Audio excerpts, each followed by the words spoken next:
اعوذ باللہ من الشیطان الرجیم بسم اللہ الرحمن الرحیم یا ایہا الذین آمنوا لا تأکلوا الربا اضعافا مضاعفہ واتقوا اللہ لعلکم تفلحون۔ صدق اللہ العظیم۔ رب اشرح لی صدری ویسر لی امری واحلل عقدۃ من لسانی یفقہوا قولی۔ الحمد للہ رب العالمین والصلاة والسلام علی سید الانبیاء و جمیع المرسلین۔ عزیزان گرامی، پچھلی ویڈیو سے یا پچھلے رکوع سے غزوہ احد کے حالات پر تبصرہ جاری ہے۔ اب اس رکوع نمبر 14 کی آیت نمبر 130 کو آپ نے سماعت فرمایا۔ اب ان آیات کے ترجمے اور تشریح کی طرف چلتے ہیں۔ یا ایھا الذین آمنوا لا تأکلوا الربا اضعافا مضاعفہ، اے اہل ایمان، سود مت کھاؤ دگنا چوگنا بڑھتا ہوا۔ یہاں پر سود مرکب یعنی کمپاؤنڈ انٹرسٹ کا ذکر آیا ہے، جو بڑھتا چڑھتا رہتا ہے۔ ان الفاظ سے کہ سود دگنا چوگنا نہ کھاؤ، بعض حضرات نے یہ کہا کہ مرکب سود یعنی کمپاؤنڈ انٹرسٹ حرام اور مفرد سود حلال ہے۔ ان الفاظ سے کچھ لوگوں کو یہ گمان ہوتا ہے کہ قرآن میں تو سود کھانے کی حرمت اس شرط کے ساتھ ہے کہ کئی گناہ کر کے سود نہ کھاؤ، مگر یہ ایسے ہی ہے جیسے کہ کوئی کسی سے کہے کہ مسجد میں گالی نہ دو۔ اس کا کیا مطلب ہوا کہ باہر جا کر بے شک گالی دیتا پھرے؟ نہیں، اس آیت کا مطلب یہ ہے کہ ایک تو سود کھانا، اور وہ بھی دگنا اور چگنا کر کے ایسے ہی ہے جیسے گالی دینا، وہ بھی مسجد میں بیٹھ کر۔ بات یہ ہے کہ سود اصلاً حرام ہے۔ واضح رہے کہ شراب اور جوئے کی طرح سود کی حرمت کے احکام بھی تدریجاً نازل ہوئے ہیں۔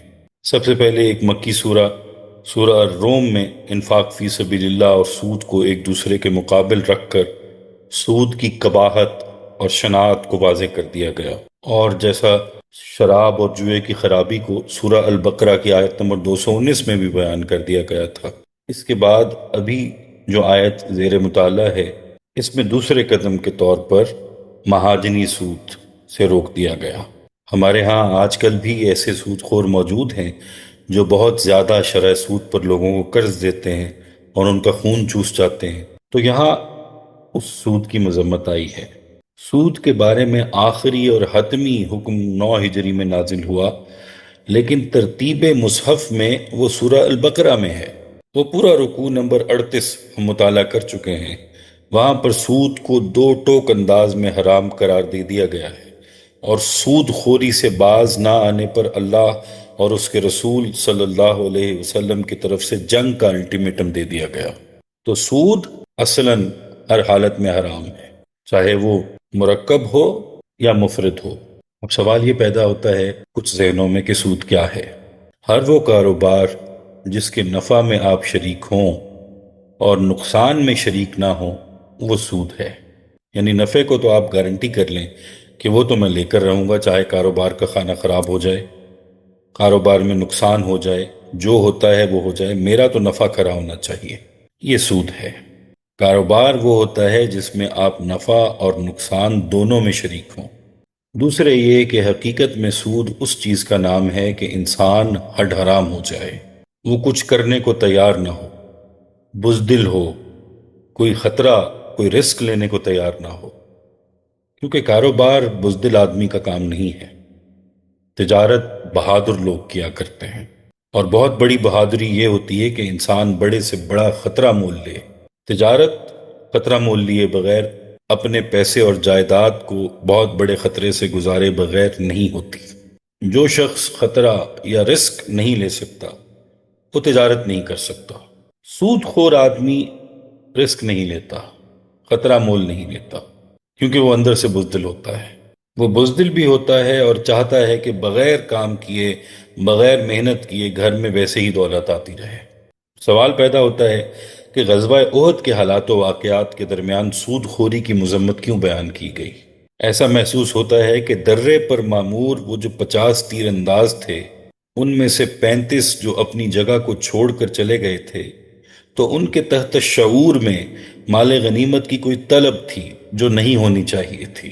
اس حوالے سے سود خوری کی مذمت بیان کی گئی کہ یہ بھی انسان کے اندر مال و دولت سے ایسی محبت پیدا کر دیتی ہے جس کی وجہ سے اس کے کردار میں بڑے بڑے خلا پیدا ہو جاتے ہیں۔ آگے فرمایا وَاتَّقُوا اللَّهَ لَعَلَّكُمْ تُفْلِحُونَ، اور اللہ کا تقوی اختیار کرو تاکہ تم فلاح پاؤ۔ اور یہاں پر اللہ کے تقوی سے مراد ہے اللہ کے احکام پر عمل پیرا ہونا، اور جس چیز سے اللہ نے منع فرمایا ہے اس سے منع رہنا، اور سود خوری سے باز رہنا۔ آگے آیت نمبر 132 ہے وَأَطِيعُوا اللَّهَ وَالرَّسُولَ لَعَلَّكُمْ تُرْحَمُونَ، اور اللہ اور اس کے رسول کی اطاعت کرتے رہو تاکہ تم پر رحم کیا جائے۔ اللہ کے رحم کا راستہ یہ ہے کہ اللہ کے احکامات، رسول کے احکامات کی اطاعت کی جائے، پیروی کی جائے، اور انہیں اپنی زندگی میں نافذ کیا جائے۔ وَسَارِعُوا إِلَى مَغْفِرَةٍ مِّن رَبِّكُمْ وَجَنَّةٍ أَرْضُهَا السَّمَاوَاتُ وَالْأَرْضُ، اور مسابقت کرو اپنے رب کی مغفرت کے حصول کے لیے اور اس جنت کو حاصل کرنے کے لیے جس کا پھیلاؤ آسمانوں اور زمین جتنا ہے۔ اُعِدَّتْ لِلْمُتَّقِينَ، وہ تیار کی گئی ہے اور سنواری گئی ہے اہل تقوی کے لیے۔ معلوم ہوا کہ یہ جو چند لوگوں کا خیال ہے کہ جنت بھی زمین کے کسی ٹکڑے پر یہیں کہیں بنے گی، ان کا خیال غلط ہے۔ جنت بہت بڑی چیز ہے، اس کی چوڑائی ہی تمام آسمانوں اور زمین سے بڑی ہے، تو لمبائی اور رقبہ کیا ہوگا؟ وہ ہمارے تصور سے باہر ہے، اور یہ جنت متقین کے لیے تیار کی گئی ہے۔ آیت نمبر 134 الذین ينفقون فی السراء والضراء، وہ لوگ جو خرچ کرتے ہیں کشادگی میں بھی اور تنگی میں بھی۔ یہاں بھی تقابل ملاحظہ کیجئے کہ سود کے مقابلے میں انفاق کا ذکر ہوا ہے۔ والکاظمین الغیظ والعافین عن الناس، اور وہ اپنے غصے کو پی جانے والے اور لوگوں کی خطاؤں سے درگزر کرنے والے ہیں۔ واللہ یحب المحسنین، اور اللہ تعالیٰ ایسے محسنین کو پسند فرماتا ہے۔ یہ درجہ احسان ہے جو اسلام اور ایمان کے بعد کا درجہ ہے۔ غزوہ احد کا ذکر کرتے کرتے اچانک سود کی بات آ گئی۔ اس پر ہمیں غور کرنا چاہیے کہ ان کا آپس میں کیا ربط ہے۔ بات یہ ہے کہ احد میں مسلمانوں کو جو ذک پہنچی اس کے چند ایک بڑے بڑے اسباب تھے۔ نمبر 1، بے صبری، مسلمان ثابت قدم نہ رہ سکے۔ نمبر 2، اطاعت رسول کا فقدان، جس طرح انہیں حضور صلی اللہ علیہ وسلم کی اطاعت کرنی چاہیے تھی وہ نہ کر سکے۔ نمبر 3، مال کی محبت، اس درے سے مال ہی کی محبت میں بھاگے جہاں حضور صلی اللہ علیہ وسلم نے 50 تیر انداز کھڑے کیے تھے۔ ان کا خیال تھا کہ جنگ تو ختم ہو گئی، کفار بھاگ رہے ہیں تو ان کو لوٹو، مال غنیمت حاصل کرو۔ تو مال غنیمت کی لالچ اور مال کی محبت میں انہوں نے وہ جگہ چھوڑ دی جہاں انہیں کھڑا کیا گیا تھا۔ سود مال کی محبت اور زر پرستی کی بدترین شکل ہے۔ سود خور جب یہ دیکھتا ہے کہ اس کا ہمسایہ کسی مرض سے مر رہا ہے تو اس کو اللہ کے راستے میں اپنی جائیداد کا حصہ دینے کی بجائے، اللہ کے راستے میں اس پر خرچ کرنے کی بجائے، وہ کہتا ہے کہ بڑا زبردست موقع ہاتھ آیا ہے، وہ اس کو سود پر پیسہ دیتا ہے، وہ اس کی بیماری کا استحصال کرتا ہے، ایکسپلائٹیشن کرتا ہے۔ اس سے زیادہ اور کوئی بے رحمی کی کیفیت نہیں ہو سکتی کہ وہ موقع جب تمہیں قربانی کرنی چاہیے تھی، اس پر مال خرچ کرنا چاہیے تھا، اس وقت تم نے اس کی بیماری سے فائدہ اٹھایا، اور اس وقت تم نے اس کا مکان، اس کی زمین گروی رکھوا لی کہ اس نے تو مرنا ہی ہے، تو ٹھیک ہے یہ قرض لے لو اور فلاں زمین میرے نام کر دو۔ یہ انسانی معاشرے میں مال کی محبت کی بدترین شکل ہوتی ہے۔ اس کے مقابلے میں انفاق ہے۔ جہاد میں جو چیز سب سے زیادہ کام دیتی ہے وہ انفاق ہے، یعنی اللہ کے راستے میں خرچ کرنا۔ حضرت ابو بکر صدیق رضی اللہ تعالیٰ عنہ گھر میں جھاڑو پھیر کر آ گئے۔ حضرت عثمان بن عفان رضی اللہ تعالیٰ عنہ نے 900 اونٹ سامان اور اسلحے کے لدے ہوئے دے دیے۔ حضرت عبد الرحمن بن عفان نے 700 اونٹ اسلحے کے لدے ہوئے دے دیے۔ یہ انفاق ہے۔ اور جہاد میں سب سے زیادہ جو چیز نقصان دیتی ہے وہ لالچ اور مال کی محبت ہے، جیسے غزوہ احد میں ہوا۔ اس اعتبار سے ایک ذہنیت جو کہ زر پرستی ہے، اس ذہنیت کو ختم کیا جا رہا ہے۔ یہ جو سود خور ہوتا ہے اس کے مزاج میں احسان کی بجائے بخل ہوتا ہے، انفاق کی بجائے استحصال ہوتا ہے، اللہ اور رسول کی محبت کی بجائے مال کی محبت ہوتی ہے۔ اسی لیے کہا جا رہا ہے کہ یہ ایمان کا تقاضا نہیں، اسے ختم کر دو۔ تمہیں دوڑ لگانی اور مقابلہ کرنا ہے تو مال جمع کرنے کا مقابلہ نہ کرو، بلکہ جنت کی طرف دوڑ لگاؤ، اس میں مقابلہ کرو کہ کون پہلے وہاں پہنچتا ہے۔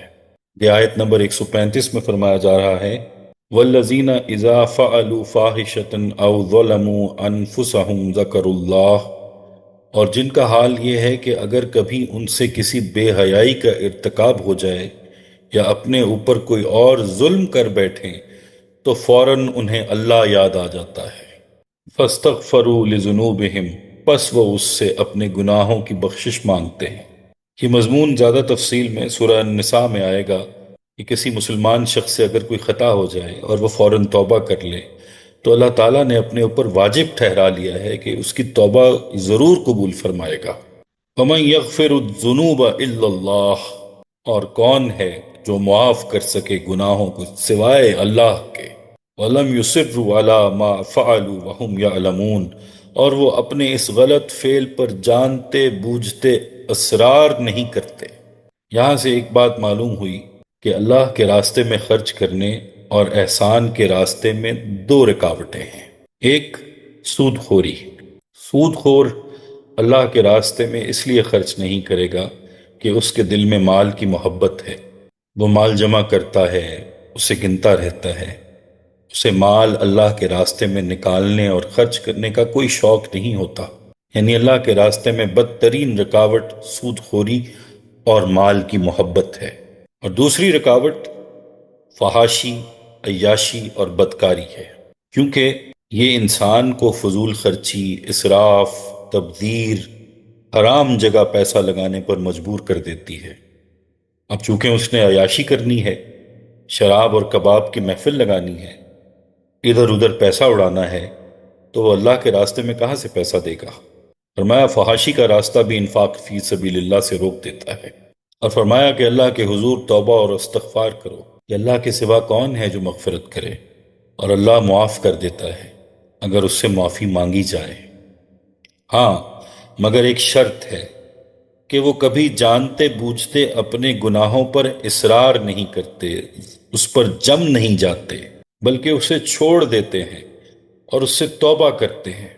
اصرار کے بارے میں بعض کے نزدیک یہ قول ہے اور بعض کے نزدیک حدیث ہے کہ جس نے کبیرہ گناہ سے معافی مانگی اس نے کبیرہ گناہ پر اصرار نہیں کیا، اور جس نے صغیرہ گناہ پر اصرار کیا وہ کبیرہ گناہ کا مرتکب ہو گیا۔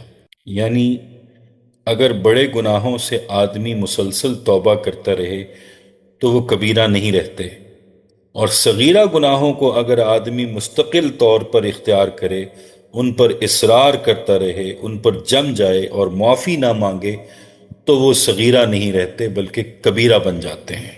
اور اس میں ایک بہت خوبصورت قول یہ بھی ہے کہ بعض علماء کے نزدیک یہ صغیرہ اور کبیرہ کی بحث فضول بحث ہے، کہ یہ بہت بڑا گناہ ہو گیا، یہ چھوٹا گناہ ہو گیا۔ کہتے ہیں کہ تم یہ نہ سوچا کرو کہ تم نے کیا گناہ کیا، تم یہ سوچا کرو کہ تم نے کس کی نافرمانی کی، چھوٹی نافرمانی کی یا بڑی نافرمانی، تم نے کی تو آخر نافرمانی ہی۔ اگر یہ سوچو گے تو کوئی صغیرہ نہیں رہے گا، کوئی کبیرہ نہیں رہے گا۔ اسرار پر ایک اور حدیث ہے جو مشکات شریف میں ہے، اور سیدنا ابو بکر صدیق رضی اللہ تعالی عنہ اس کے راوی ہیں۔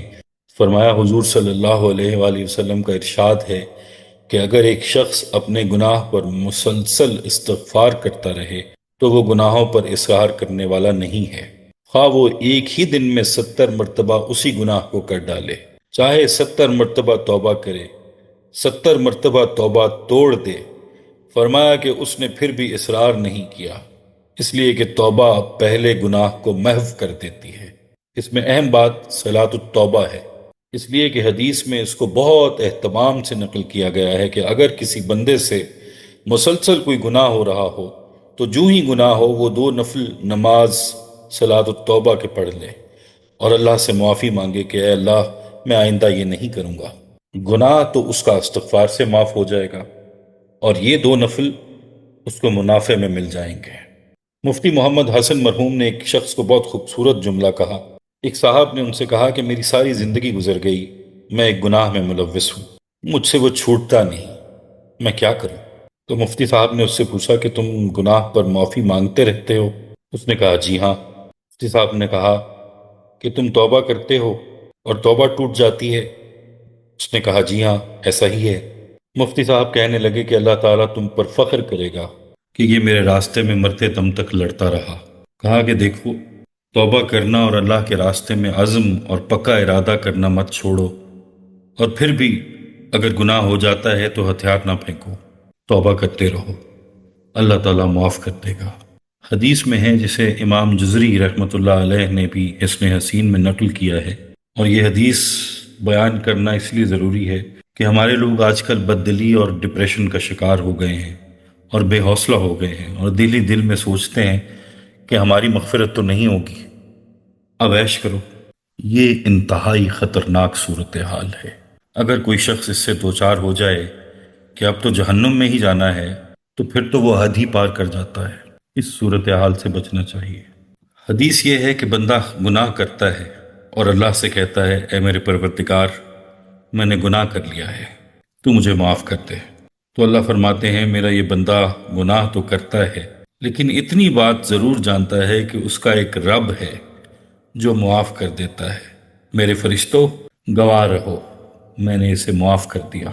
اس کے بعد حدیث کے الفاظ ہیں کہ جب تک اللہ چاہتا ہے پھر اس سے گناہ نہیں ہوتا، اور جب اللہ چاہتا ہے تو اس سے پھر گناہ ہو جاتا ہے، اور پھر منہ لٹکائے ہوئے اللہ کے حضور گڑ گڑاتا ہے اور روتا ہے اے میرے پروردگار، میں نے گناہ کر لیا، تو مجھے معاف کر دے۔ اور اللہ پھر وہی جواب دیتے ہیں کہ یہ میرا بندہ ہے، اس کو پتا ہے کہ میرا ایک رب ہے، اور وہ رب گناہوں کو معاف کر دیتا ہے، تو میں اس کو معاف کرتا ہوں۔ تو پھر وہی الفاظ کہ جب تک اللہ چاہتا ہے اس سے گناہ نہیں ہوتا، اور کچھ عرصے بعد پھر اس سے گناہ ہوتا ہے، پھر وہ یہی کہتا ہے۔ اللہ تعالیٰ تیسری مرتبہ بھی اسے یہی فرماتے ہیں کہ اے میرے فرشتوں، یہ میرا بندہ جانتا ہے کہ اس کا ایک رب ہے جو گناہوں کو معاف کر دیتا ہے، میں نے اسے معاف کر دیا، اور میرے فرشتوں اس بات پر گواہ رہو کہ یہ بندہ جب تک مجھ سے معافی مانگتا رہے گا میں اس کو ہمیشہ معاف کرتا رہوں گا۔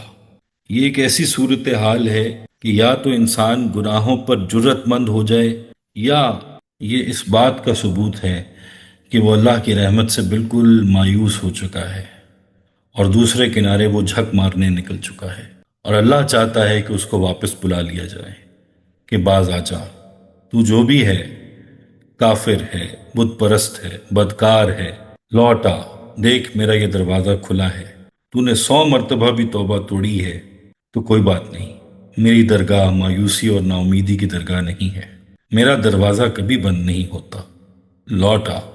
حدیث میں ہے کہ ایک شخص نے 99 قتل کیے تھے۔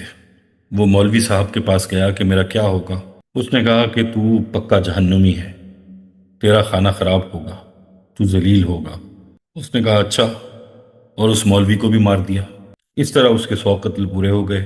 اب وہ کسی اللہ والے کے پاس پہنچ گیا، اس سے کہا کہ میرا کچھ ہو سکتا ہے؟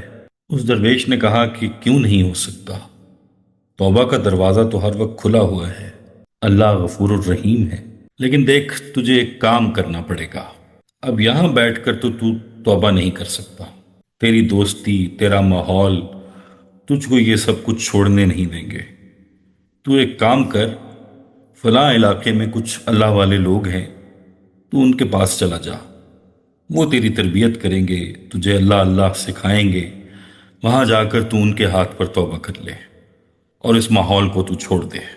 اگر تو اپنی بخشش چاہتا ہے تو تجھے ہجرت کرنی پڑے گی۔ اس کی سمجھ میں بات آ جاتی ہے اور وہ اس بستی کا رخ کر لیتا ہے۔ ابھی سفر شروع ہی کرتا ہے تو اسے موت آ جاتی ہے۔ حدیث میں آتا ہے کہ عذاب کے فرشتے اسے اٹھانے کے لیے آ جاتے ہیں کہ یہ تو ڈاکو اور قاتل ہے، لیکن رحمت کے فرشتے بھی آ جاتے ہیں کہ اب یہ ہمارا آدمی ہو گیا، یہ ہمارے راستے پر چل نکلا تھا۔ عذاب کے فرشتوں نے کہا کہ یہ تو ابھی نیکی کے راستے پر چند قدم ہی چلا تھا، اور اس نے تو ابھی ارادہ ہی کیا تھا، 100 قتل اس کی گردن پر ہیں، یہ تو سیدھا دوزخ میں جائے گا۔ رحمت کے فرشتے کہتے ہیں کہ جب اس نے توبہ کا ارادہ کر لیا تو اس کی توبہ ہو گئی، اور آخر کار ان میں یہ فیصلہ ہوتا ہے کہ اگر اس نے بستی تک پہنچنے کا آدھا فاصلہ طے کر لیا ہے تو رحمت والے فرشتے لے جائیں، اور اگر فاصلہ آدھے سے کم طے کیا ہے پھر عذاب والے فرشتے لے جائیں۔ اب جب فاصلہ ناپتے ہیں تو فاصلہ جو اس نے طے کیا تھا بہت تھوڑا تھا اور باقی فاصلہ بہت زیادہ۔ حدیث میں ہے کہ اللہ تعالیٰ زمین کو حکم دیتے ہیں کہ تو ادھر سے فاصلہ بڑھا دے، اس طرح وہ آدھے سے زیادہ فاصلہ طے کیے ہوئے نظر آتا ہے اور اسے رحمت کے فرشتے اٹھا کر لے جاتے ہیں۔ اللہ اکبر! جو زبردستی معاف کرنے پر تلا ہوا ہو اس کا کیا کرو گے؟ یہ لیلۃ القدر کیا ہے؟ یہ رمضان کیا ہے؟ یہ اس کے زبردستی معاف کرنے کے بہانے ہیں۔ اب یہ اگر کسی کی سمجھ میں نہ آئے تو کوئی کیا کرے؟ وہ تو رحمتیں لٹانا چاہتا ہے۔ رحمت حق کو کوئی لمبے چوڑے اعمال اور اللہ کی راہ میں خرچ کیا ہوا کوئی خزانہ نہیں چاہیے۔ رحمت حق کو تو صرف بہانہ چاہیے، اسے کوئی بہانہ دے دو، بے شک ایک ہی مرتبہ منہ ٹیڑھا کر کے اس کے سامنے بیٹھ جاؤ، اس کے سامنے ذرا سا اپنے دل کو نرم تو کر کے دیکھو۔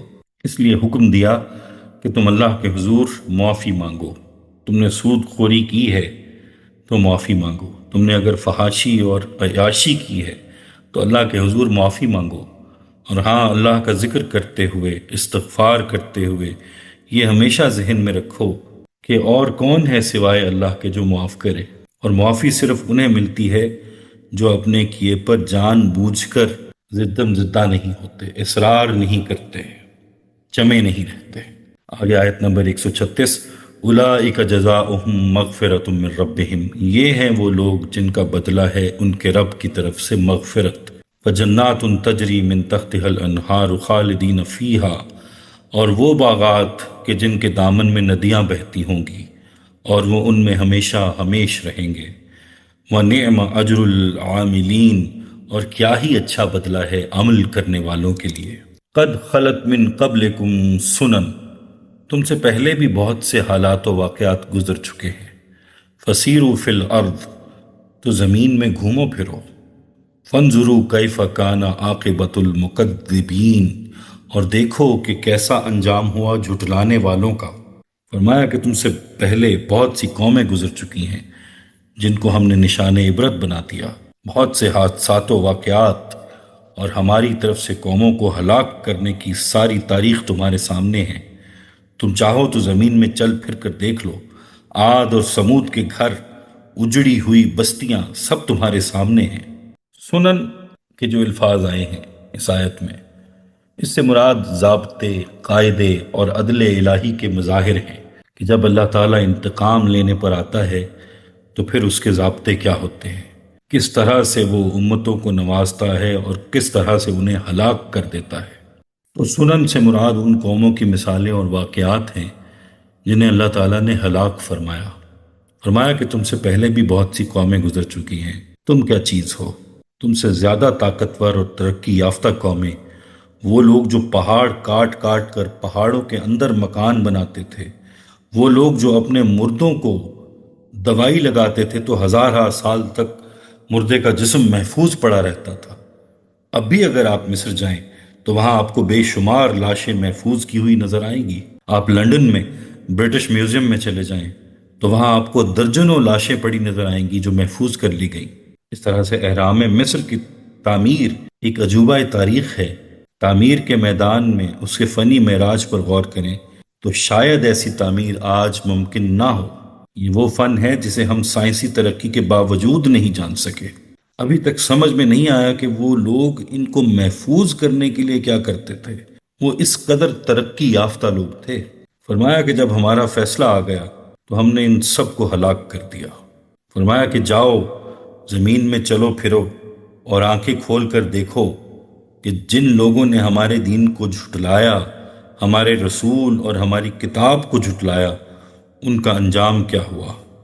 ھذا بیان للناس وہدی وموعظۃ للمتقین، یہ وضاحت ہے لوگوں کے لیے اور ہدایت اور نصیحت ہے متقین کے حق میں۔ یہ جو قرآن ہے یہ ہم لوگوں کے لیے کھلا کھلا بیان دے رہا ہے، یہ ہدایت اور نصیحت ہے، لیکن ان لوگوں کے لیے جو متقی ہوں اور نصیحت حاصل کرنا چاہیں۔ اس کی مثال اکثر ہمیں روزمرہ زندگی سے ملتی ہے کہ ہم ایک بات کر رہے ہوتے ہیں، ایک شخص سنتا ہے لیکن اس کے کانوں پر جوں تک نہیں رینگتی، اور وہ ہماری بات کی پرواہ بھی نہیں کرتا، سن کر ٹال دیتا ہے اور بات کہنے والے کو بے وقوف سمجھتا ہے۔ وہی بات جب ایک دوسرا شخص سنتا ہے تو اس سے نصیحت حاصل کرتا ہے، اس کی زندگی بدل جاتی ہے۔ بات وہی ہوتی ہے، لیکن جب ایک شخص نصیحت حاصل کرنا چاہے تو کر لیتا ہے، اور اگر کوئی نصیحت حاصل نہ کرنا چاہے تو وہی بات اس پر بے اثر ہو جاتی ہے۔ کروڑوں ٹن پانی برس جائے، اگر کسی نے اپنے برتن ہی اوندھے کر رکھے ہوں، اس میں ایک قطرہ بھی پانی نہیں جائے گا، اور اگر برتن سیدھا رکھ لے تو اسی پانی سے برتن بھر جائے گا۔ یہ رکوع نسبتاً قدر طویل ہے، لہذا آج کے لیے اسی آیت پر اکتفا کرتے ہیں۔ انشاءاللہ اگلی نشست میں باقی کی آیات کا مطالعہ کریں گے۔ اللہ تعالیٰ سے دعا ہے کہ اللہ تعالیٰ قرآن پاک کی آیات کو پڑھنے، سمجھنے، ان پر عمل کرنے کی توفیق عطا فرمائے۔ اللہ تعالیٰ ہمیں صراط مستقیم پر ہدایت عطا فرمائے، ہمارے لیے آسانیاں پیدا فرمائے اور آسانیاں بانٹنے کی توفیق اور شرف عطا فرمائے۔ آمین یا رب العالمین۔